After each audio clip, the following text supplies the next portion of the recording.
Feed the Beast, Yeti and Yeti Pro snow foams. Two different snow foams. This one, Yeti Pro, is pH neutral.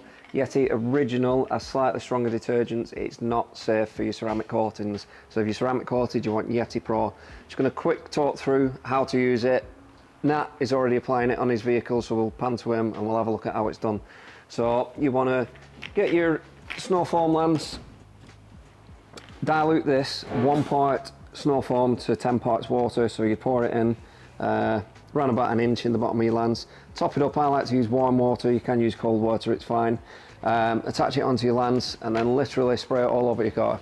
Then you want to start working it in, get your detailing brushes, getting all your nooks and crannies, work it in once it's foamed up, leave it to dwell for 2 to 3 minutes and then get it rinsed off.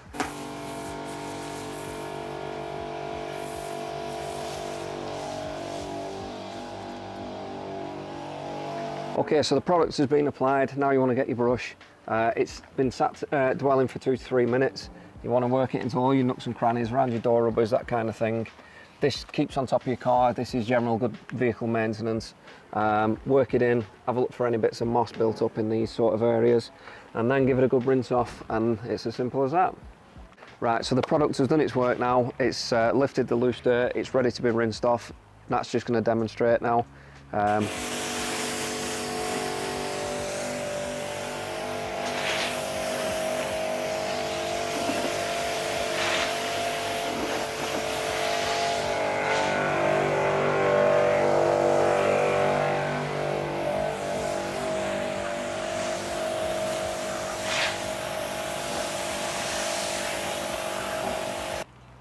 Feed the Beast, Yeti, Yeti Pro.